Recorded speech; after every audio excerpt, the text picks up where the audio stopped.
Trump deploys National Guard in LA. What does the special unit do? Can Prez send troops on U.S. soil? California National Guard troops were deployed to the streets of Los Angeles on Sunday to help quell a third day of protests over President Donald Trump's immigration enforcement, a step the state's Democratic governor, Gavin Newsom, called unlawful. California Governor Gavin Newsom said he requested the Trump administration to withdraw its order to deploy 2,000 National Guard troops in Los Angeles County, calling it unlawful. In an interview with MSNBC, Newsom said he planned to sue the administration over the deployment, adding that Trump has created the conditions around the protests.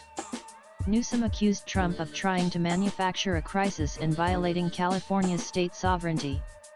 "These are the acts of a dictator, not a president," he wrote in a post on X. However, Police Chief Jim McDonnell told a media briefing on Sunday night that the protests were getting out of control.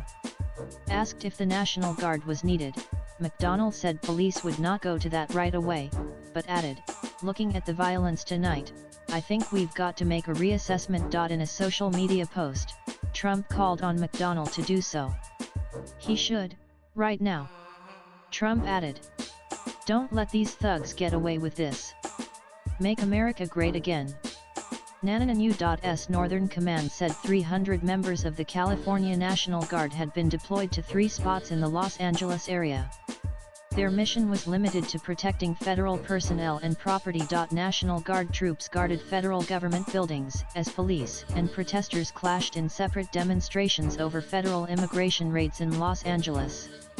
Los Angeles police declared several rallies to be unlawful assemblies, accusing some protesters of throwing concrete projectiles, bottles, and other items at police.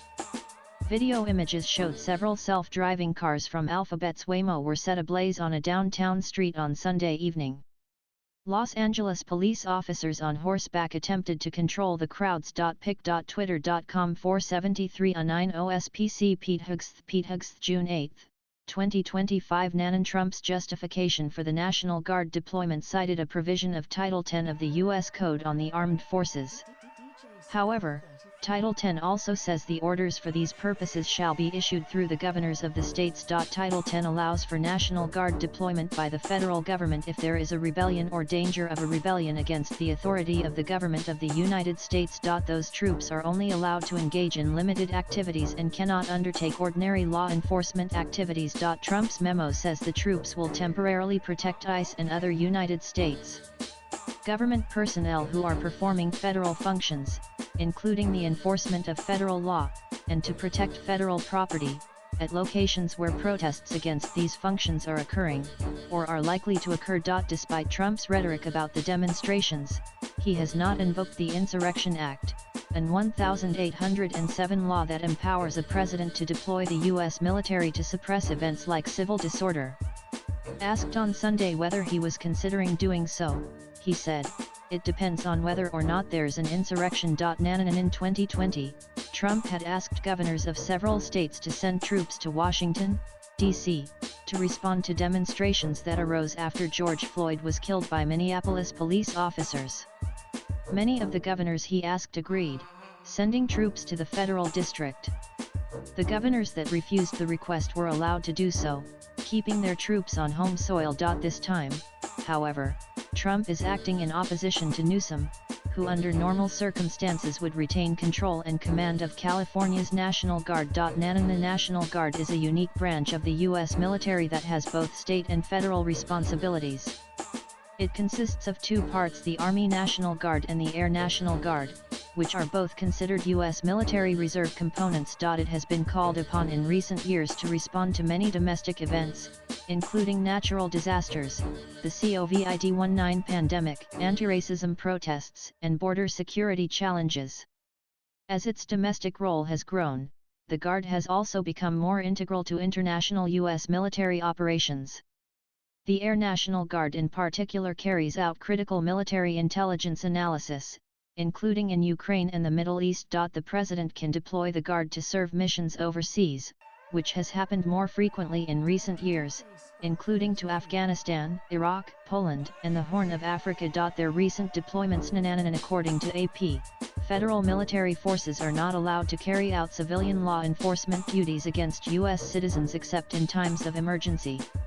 An 18th-century wartime law called the Insurrection Act is the main legal mechanism that a president can use to activate the military or National Guard during times of rebellion or unrest.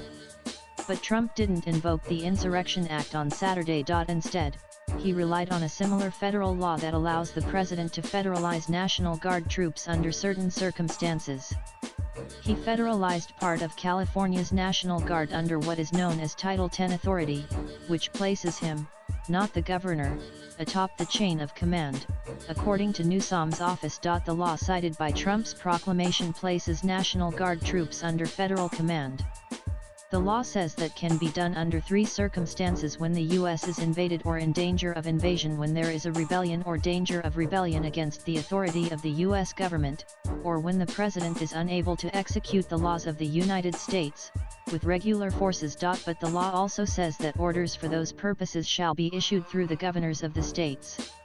It's not immediately clear if the president can activate National Guard troops without the order of that state's governor. Trump's proclamation says the National Guard troops will play a supporting role by protecting ICE officers as they enforce the law, rather than having the troops perform law enforcement work. The Insurrection Act and related laws were used during the Civil Rights era to protect activists and students desegregating schools.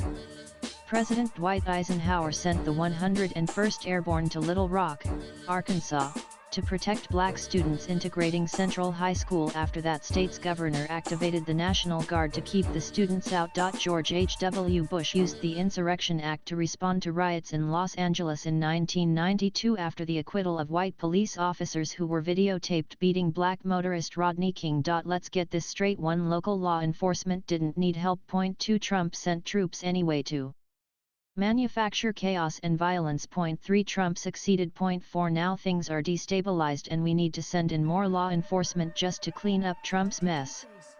https://cog6bwwz29fc Gavin Newsom June 9, 2025. In the wake of Hurricane Katrina in 2005, President George W. Bush declined to take control of Louisiana's National Guard due to the objection of Governor Kathleen Blanco.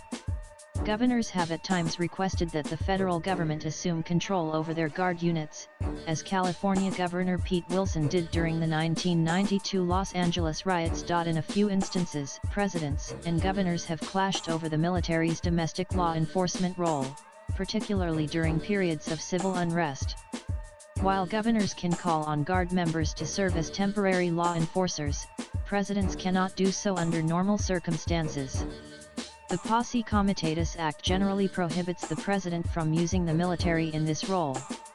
However, presidents can circumvent this law by invoking the Insurrection Act. For example, President Dwight D. Eisenhower used the law to federalize the Arkansas National Guard to enforce desegregation of the state's schools following the governor's refusal to comply with the Supreme Court's Brown v. Board of Education decision. President John F. Kennedy did the same in Alabama and Mississippi. Defense Secretary Pete Hegseth has warned that the Pentagon was prepared to mobilize active duty troops if violence continues in Los Angeles, saying the Marines at nearby Camp Pendleton were on high alert. U.S. Northern Command said about 500 Marines were prepared to deploy if ordered. Swipe left for next video. Los Angeles Mayor Karen Bass blamed the Trump administration for inciting tension by sending in the National Guard, but also condemned protesters who became violent. With AP, Reuters inputs latest blogs.